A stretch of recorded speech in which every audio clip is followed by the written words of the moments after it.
정치 오늘 시작하겠습니다. 국민의힘 이해운 전 의원, 최재성 전 청와대 정무수석 나오셨습니다. 어서 오십시오. 안녕하세요. 안녕하세요. 안녕하십니까. 자, 이제 청와대가 윤석열 당선인이 추진 중인 대통령 집무실 이전 등과 관련해서 입장을 내놨습니다. 이에 대한 윤석열 당선인 측 입장까지 듣고 대담 이어가도록 하겠습니다. 새 정부 출범까지 얼마 남지 않은 촉박한 시일 안에 국방부와 합참, 대통령 집무실과 비서실 등 보좌기구, 경호처 등을 이전하겠다는 계획은 무리한 면이 있어 보입니다. 특히 한반도 안보 위기가 고조되고 있어 어느 때보다 안보 역량의 결집이 필요한 정부 교체기에 준비되지 않은 국방부와 합참의 갑작스런 이전과 청와대 위기관리센터의 이전이 안보 공백과 혼란을 초래할 수 있다는 우려를 충분히 살펴볼 필요가 있고 안타깝습니다. 윤석열 대통령 당선인은 어제 대통령실 용산 이전에 대해서 국민께 정중하고 소상하게 말씀드렸습니다. 그러나 문재인 대통령이 가장 대표적인 정권 인수인계 업무의 필수 사항에 대해서 협조를 거부하신다면 강제할 방법이 없습니다. 윤 당선인은 통이동에서 정부 출범 직후부터 바로 조치할 시급한 민생 문제와 국정 과제를 처리해 나갈 것입니다. 그리고 5월 10일 0시부로 윤석열 당선인은 청와대 완전 개방 약속을 반드시 이행하겠습니다. 청와대가 무리가 있다라고 하면서 든 가장 큰 이유가 안보 공백 우려더라고요. 최 의원께서는. 예. 저는 두 가지라고 봅니다. 네. 내용적으로 시시비비를 논하기 이전에 네. 과연 이 일정에서 취임 전에 이게 가능할 거냐. 그러면은 예컨대 이제 예비비 사용 신청을 했단 말입니다. 네. 그런데 그거는 이제 행안부 장관이 기재부에 요청을 하고 그러면 딱 이거에 쓰라고 예비비 용도하고는 좀 안 맞는 게 있어요. 그러면 국회 상임위도 열어서 검토를 해야 되고 그러면은 예비비 승인이 난 날로부터 시작을 하게 되면은 제가 보기에는 한 달 정도밖에 안 돼요. 가사 한다 하더라도. 그래서 한 달 만에 저게 가능한 일이냐.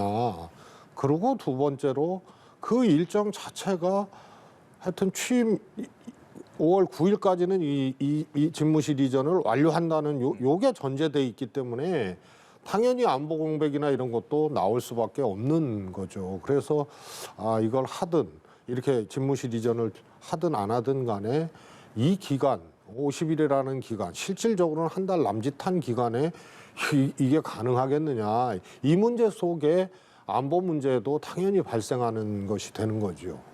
그런가 하면은 사실은 김은혜 대변인이 말을 한 내용을 보면은 어쨌든 이제 정부 출범을 하고부터는 통이동의 지금 인수위 사무실을 일종의 집무실로 보면서 국정을 보겠다 이런 취지인 것 같은데 청와대에서 드는 그 안보 공백 우려에 대해서는 어떤 입장이세요? 전 도무지 이해가 안 되는 게요. 지금 이제 박수현 대변인의 브리핑을 보면은 국방부 수석, 네, 국방부 합참 그리고 청와대 위기관리센터 이 세 개가 동시에 공백이 된다 이렇게 얘기를 했거든요. 예. 그럴 수가 없는 게 일단. 청와대는 잘 아시다시피 5월 9일 밤 자정까지는 문재인 대통령과 그 직원들이 근무를 하고 있기 때문에 그건 손대는 건 아니죠.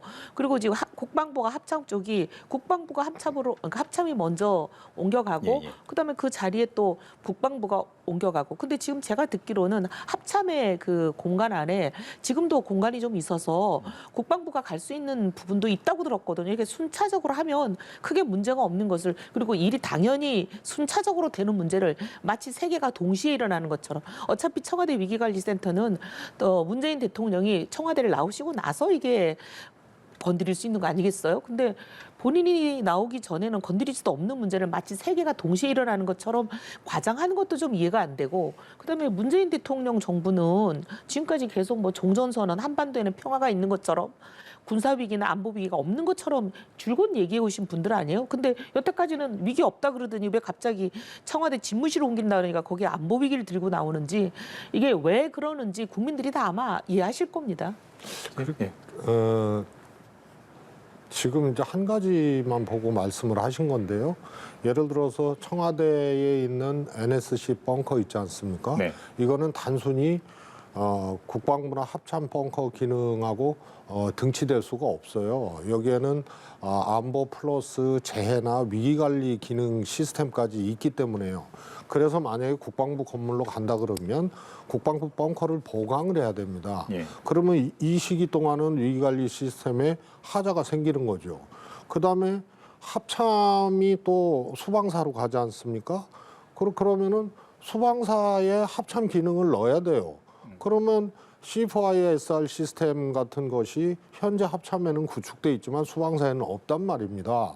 그래서 단순히 책상이나 뭐 사무실 집기 넣는 문제면은 이해운 의원님 말이 맞을 수가 있는데 이게 아주 오랜 기간 동안에 계속 업그레이드 해온 이 시설들이거든요. 네. 따라서 이것은 사무실 놓고 하는 거하고 완전히 달라서 이전하면서 위기관리 시스템을 구축을 국방부에 해야 되니까 현재 국방부터에 요 시간이 필요한 거고 또 합참이 수방사로 가게 되면 거기에 또 EMP 플러스 C4I 시스템들을 또 구축을 해야 되기 때문에 동거하는 기간에도 그러니까 대통령과 국방부 장관 그다음에 합참이 같이 존재하는 그 기간에도 이거는 공백이 발생할 수밖에 없고요. 그다음에 두 번째로는 청와대에서 광화문으로 옮기는데도 제일 크게 걸리는 게 뭐냐면은 이 청와대 중심으로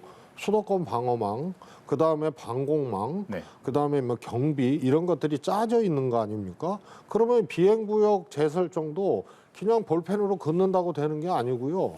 국토부 장관과 국방부 장관이 협의해서 국토부 장관이 비행구역 그 8km 금지 구역을 이동을 시켜야 되는 요 절차도 필요한 겁니다.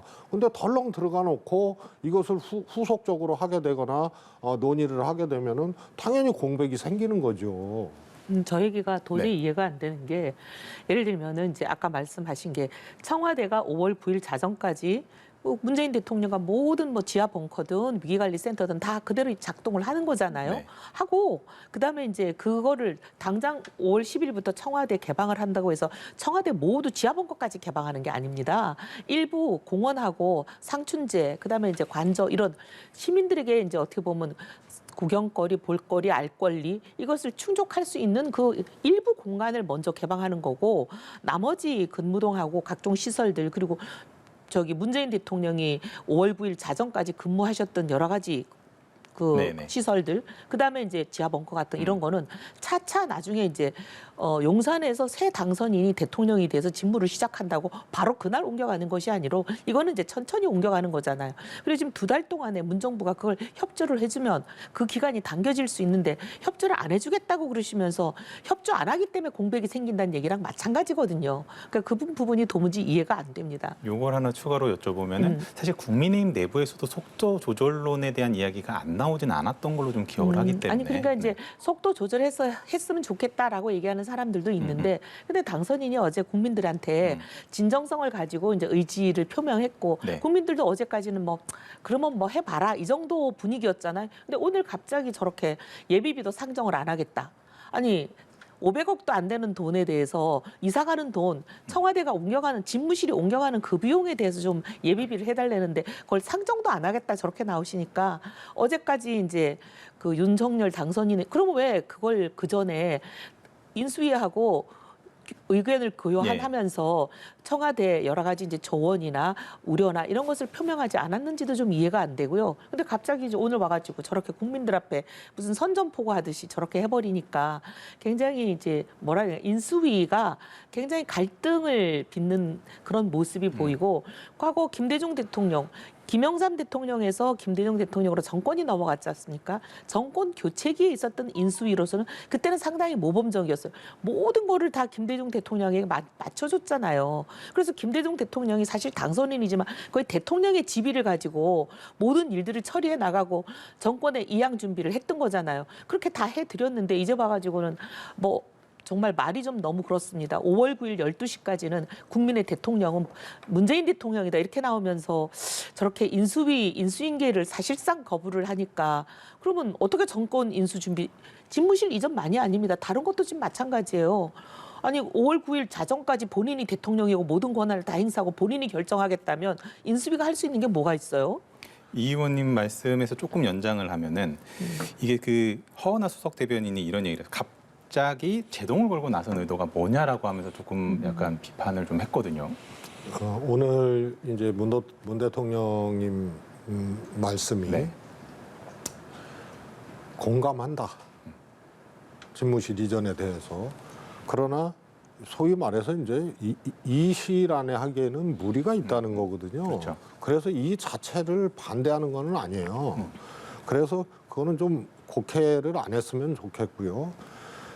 9일 자정까지 대통령의 임무 중에 지금 안보, 쉽게 말해서 국군 통수, 그다음에 이제 안보에 대한 책임, 그거를 말씀하신 거거든요. 요 문제가 발생 안 하면요, 아무 문제가 안 돼요. 근데 발생을 하고요. 그다음에 이제 C4I 시스템이나 지금 위기관리 시스템 있지 않습니까? 청와대. 네. 소위 그 벙커 시스템들은 완전히 고도화돼 있어요. 그래서 실시간으로 모든 상황이 집계 전파되는, 특히 C4I 같은 경우에는 여러 가지가 있죠. 정찰, 정보, 그다음에 이제 각 군의 상황 이런 것들이 실시간으로 들어오고 실시간으로 또 오다가 내려갈 수 있는 이런 이제 시스템이거든요. 그러니까 지휘, 통신, 컴퓨터, 여기에 정보 이런 것이 다 총화된 거라서 한 번에 구축이 안 돼서 계속 이걸 업그레이드해 온 이런 거거든요. 그래서 반드시 이거는 그 책임자의 아주 가까운 거리에 있어야 됩니다. 그래서 청와대 벙커를 사용을 하더라도 용산에서 거기까지 가고 이런 것은 지금 개념에 아주 안 맞는, 옛날 말 타고 임금이 어디 나들이 가고 이런 거하고는 완전히 다른 거고요. 그래서 공백이 실제로 발생을 하기 때문에 그러면 이런 이제 안보상의 우려나 이런 것들이 발생을 하는데 현직 대통령이 이것에 대해서 무책임하게 놔버린다. 그러면 대통령의 이건 책무 방기예요. 그래서 요청은 당선인이 할 수 있으나 집행은 어차피 지금 대통령과 국무위원 내각들이 해야 되거든요. 네. 이 문제가 곤란하다는 거지 내용상의 찬반의 문제가 아니거든요. 그러면 거꾸로 한번 여쭙고 싶은데요. 제가 정상적으로 아무리 당선인에 대해서 그렇게 비호를 하고 이 주장에 대해서 옳다고 얘기를 하고 싶어도 상식적으로 이거 포인트는 50일 만에 이것을 할 수 있느냐의 문제입니다. 그러니까 모든 게 다 꿰맞추기가 되는 거예요. 예산도 알박기 예산이에요. 전체 예산 규모는 5천억이 됐든 1조가 됐든 그게 넘든 간에 486억으로 이걸 하겠다는 거는 이건 시작하는 예산이거든요. 그러면 통상은 사업계획 전체를 검토하면서 예산 총 규모를 하고 그중에 1차적으로 할 게 언제냐 또 연차적으로 할 게 뭐냐 이렇게 가는 건데 이거는 그냥 딱 해놓고 나머지 예산은 무조건 할 수밖에 없는 알박기 예산과 같은 거기 때문에 이것도 예산 시스템이나 업무 시스템의 정상적인 진행을 완전히 무조건 옮겨야 된다, 무조건 들어가야 된다는 걸로 이거는 파괴시키는 거죠. 근데 저 논리를 이제 동의하기가 어려운 게 네. 계속 이제 그 박수현 수석도 그러고 지금 우리 최재성 전 수석님도 그러고 문재인 대통령의 뜻은 찬성한다 반대하는 게 아니다.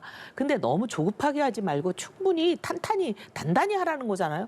그러면 시작하게 돈은 줘야죠. 근데 상정도 안 하면서 시작도 못하게 하면서 지금 시작해야 만료되는 시점이 조금이라도 2달이라도 당겨지지 않겠습니까? 근데 시작은 하는 거 동의한다라고 하면서 돈은 아예 쓰지 말고 내가 5월 9일 10일까지는 이 돈 절대 안 풀 테니까 내가 나가고 나서 돈을 풀든지 말든지 시작을 하든지 말든지 해라고 나오는 것은 이거는 찬성하는데 단단히 하라는 의미라기보다는 몽리라고밖에 안 보이죠. 그러면은 네. 박수현 수석의 브리핑 중에서 이제 그런 워딩이 있었단 말이죠. 이제 임기가 끝나는 마지막 날까지 국가안보와 군통수는 현 대통령의 책무다. 그러면서 이제 국방부와 합참 관련 기관 등은 마지막 순간까지 임무에 임해주길 바란다. 그러니까 절대 도와주지 말란 얘기잖아요. 5월 9일 12시 밤 자정까지는 내가 대통령이니까 당선인 신경도 쓰지 말고 거기 눈치도 보지 말고 내가 하라는 대로 하지 마. 내가 하지 말라면 하지 마. 그 얘기잖아요. 이게 이제 목리지 그게 뭐겠어요. 지금 말씀하시는 게 찬성한다는데 그러면 시작하는 예산이 배정이 됐다고 해서 나머지 관련 후속 예산이 그러면 배정이 안 돼야 되겠습니까? 돼야죠. 찬성한다면 이 예산을 일단 시작은 하게 해주는 게 맞는 거죠. 근데 시작 못하게 하는 걸로 봐서 찬성한다라는 거는 빈말이고 국민들이 워낙 좋아하시니까 국민들 앞에 그냥 빈말이고 사실은 이걸 못하게 하려는 걸로 목리로 보이죠. 최 의원님 말씀 들어볼게요. 저는 진짜 목리라는 표현은 지나치다고 생각을 합니다. 뭐냐면 대통령이 당선자가 국가안보를 책임지는 게 아니잖아요. 대통령이 책임을 지는 거란 말이에요. 근데 50일도 안 되는 시간에 이걸 하겠다고 하면은 일단 정상적이지가 않잖아요. 그리고 안보적 측면을 안 볼 수가 없잖아요. 실제로 공백이 일어나요. 그러면 야 전쟁 일어나는 것도 아닌데 왜 그러냐 이런 식의 논리는 안 맞는 거죠. 항상 어떤 상황, 어떤 그 계기가 오더라도 그것에 대비하는 게 안보 시스템 아닙니까? 예. 그래서 그거는 전통적인 보수 논리하고도 지금 안 맞는 거고요. 그러다 보니까 군령권이 있는 대통령, 국방부 장관, 합참의장 아니에요? 그러니까 역대 합참의장 11분이 보통 진보 정권 들어서면은 그런 이제 이 군 장성 출신이나 뭐 이런 분들이 주로 이제 보수 정권에 조금 더 이렇게 이 친화적이라 그래야 되나요? 그런데 아주 예외적으로 MB 정부 때 롯데타워 123층 한다 그랬을 때요. 그때 군 장성 출신들 아무도 얘기 안 했어요. 참여정부 때는 그냥 엄청나게 난리 쳤죠. 그거 안보상 그거 안 된다고.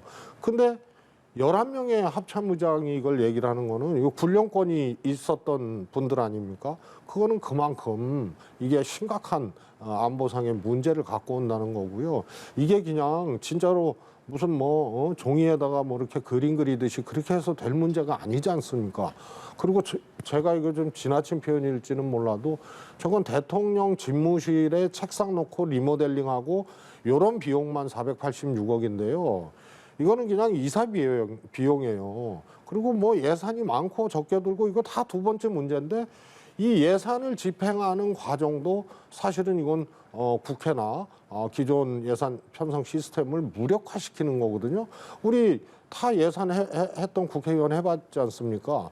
9월 달에 넘어오고도 3개월을 하는데 그것도 제대로 안 된다고 늘 국회에서 좀 볼멘 소리 나오고 그랬던 거 아닙니까? 그런데 하물며 이런 일을 하면서 그런 과정들이 전부 생략되고 하는 거는 아마 뭐 제 경험입니다만 제가 지금 계집도 못 짓고 있어요. 왜냐하면 그 위에 지붕을 태양열 패널로 할 거냐. 그래서 그걸로 하려다 보니까 태양열 신청하고 기다리고 그러느라고 못 짓고 있거든요. 하물며 이거 100년대계에 해당하는 건데 이거를 이렇게 졸속으로 처리하느냐는 그 시기적인 포인트 있지 않습니까? 요게 문제예요. 여기서 안보 공백, 여기서 이제 예산 기능의 무력화, 뭐 이런 것들이 이제 나오는 거죠. 계속 이분이 얘기가 말씀하셨고, 이제 똑같. 그러면 공전이 다음 되고 질문으로 있어요. 아니야, 넘어갈까요? 공전이 되고 있어 한마디만 네네. 요약만 하고 다음 질문 저한테 좀 네네. 기회를 주십시오. 우리 이제 최수성님 워낙 이제 기회 많이 가지셨으니까 똑같은 논리의 반복이 뭐냐면 안보 공백이 있냐 없냐가 관건이잖아요. 네. 지금 저희는 일단 집무실은 옮기고 청와대에 있는 지하 벙커다 뭐다 안보 관련 모든 시스템은 천천히 준비가 될 때 준비를 단단히 해서 그때 옮기기 때문에 안보 공백이 없다는 건데 왜냐하면 이거는 5월 10일 이전까지 지하 벙커를 옮기겠다는 게 아니거든요. 어차피 5월 9일 자정까지는 뭐 지하 벙커나 안보 시스템 다 문재인 대통령이 근무하고 있으시기 때문에 거기서 손을 댈 수가 없어요. 그건 나중에 일인데 계속 그 전에 뭔가 이거를 해체하거나 뭐 해가지고 이게 공백이 오는 것처럼 자꾸 이제 말씀을 하시는데 그건 사실과 다르다. 이것부터 먼저 짚고 다음 주제 하시죠. 다음 주제는 좀 간략하게 좀 짚어보겠는데 이제 사실은 아무래도 이 문제가 뭐 윤 당선인 측에서는 뭐 그냥 통이동에서 그냥 출범 후에 취임 후에 그냥 일을 하겠다라고 밝히긴 했습니다만 결국에 회동을 하게 된다면 문 대통령과 윤 당선인께서 회동을 하시게 된다면은 결국에 이게 또 다른 추가 의제가 될 가능성이 높은데 이명박 전 대통령 사면 문제 또 인사권 문제에서 조금 더 복잡해져서 쉽지 않을 것이다라는 전망들이 좀 있는 것 같아요. 이런 어떻게 예가 없었습니다. 어쨌든 정권을 잃었다는 거는 대통령을 잘못했다는 국민의 판결을 받은 거거든요. 국민의 판결을 받은 사람이 저렇게 목리를 부리는 경우는 여태까지 없었습니다. 대부분 이제 인수위 차원에서는 국민의 판결이 다음 대통령을 당신이 하라라고 국민들이 준엄한 명령을 내려주신 거잖아요. 그럼 다음 대통령이 직무를 효율적으로 국민의 뜻대로 할 수 있도록 전폭적으로 도와주는 게 현 대통령의 정권을 넘긴 대통령의 의무예요. 근데 지금 모든 사사건건 의지 하나하나를 다 지금 태클을 걸고 나오는 거잖아요. 지금 말씀하신 세 가지가 다 지금 청와대가 상당히 이견이 있어가지고 지금 회동조차 안 되고 있는 걸로 다 알고 계시잖아요. 그거 말고 무슨 문제가 있는지 모르겠지만 알려진 건 없어요. 세 개를 모두 다 저렇게 태클을 거는 거는 인수인계하고 싶지 않다. 그냥 이 정부가 순조롭게 준비해서 출발하는 거 그거는 못 보겠다 이렇게 보여요. 그냥. 최 의원님까지 말씀까지 듣고 마무리를 하겠습니다. 네. 그렇지 않고요. 왜 문재인 대통령이나 현 정부에 저런 숙제를 안겨주는지 그거부터 생각을 해봐야죠. 이게 정상적이고 상식적이면 왜 안 하겠습니까? 그런데 너무 비정상적이에요. 진짜 어떻게 너 당선인 이렇게 주장을 변호하는 것까지는 좋은데 실제로 그냥 한마디로 이 시간에 이걸 옮기고 한다는 것이 정말 정상적이냐의 문제에 대해서 그렇지 않거든요. 그래서 소통과 통합을 얘기를 당선인이 했는데 사실은 이 국방부로 갑자기 광화문에서 국방부로 갑자기 바꾸면서 이 50일이라는 시간 안에 이거를 해야 된다고 요청한 것 자체가 통합을 깨는 거예요. 그리고 국민 여론도 별로 안 좋을 거예요. 예? 그래서 이런 일을 왜 검토도 없이 안 했느냐 이거고요. 국방부는 한마디로 전혀 무검토인 상태에서 당선된 후에 광화문을 얘기했다가 용산으로 바꾼 거거든요. 그러니까 심지어 김재원 최고위원은 원래 용산이 있었는데 선거에 영향이 있을까 봐 못했다고 이런 식으로 얘기를 하고요. 그래서 이 문제는 딱 하나입니다. 하려거든 검토를 좀 하고 해라. 그래서 저는 선 입주 후 검토하라는 거예요. 후 추진하라는 거예요. 그 문제 하나지 이걸 갖고 목리고 인수인계하기 싫다 이런 것은 조금 지나친 말씀이라고. 간략하게 조금만 더 짧게 듣고. 할게요. 예, 의제가 새 정부와 구정부가 의제라는 거는 심지어 어떤 경우에는 아예 정부 조직 자체를 완전히 다 제로 베이스에서 검토해서 전면 새로 개편하는 경우도 있고 대부분 과거 정부의 이제 어려웠던 부분들을 고치기 때문에 당연히 이렇습니다. 이거보다 더한 단죄들이 역대 인수위가 다 가지고 있었어요. 하지만 전임 물러가는 대통령들은 다 그것을 본인이 정치를 잘못했기 때문에 국민의 평가를 그렇게 받았다라는 걸 인정하고 그래서 이제 다들 도와주셨거든요. 근데 문재인 대통령은 끝까지 굉장히 뒤끝이 있으신 것 같아요. 알겠습니다. 여기까지 조금 한 번만 더 들을까요? 그런 관점에서 보시면요. 또 그렇게 주장을 하시게 되는 거고요. 이게 만약에 민주당 정부가 이런 일을 했으면요. 만약에 지금 이재명 당선인이다 그러면 정말 난리 났을 거예요. 알겠습니다. 특히 국민의힘에서는 정말 이건 무슨 나라 망쳐먹으려고 그러냐 그러고 난리 났을 거예요. 그래서 여기까지. 그냥 여야 떠나서 이건 그냥 상식에 부합하지 않는 거다. 두 분 다 공히 말씀해 주신 것이 이제 국민들이 보고 판단하실 거라고 했기 때문에 국민들이 어떻게 판단하실지는 결과를 좀 지켜보도록 하죠. 두 분 오늘 수고하셨습니다. 감사합니다.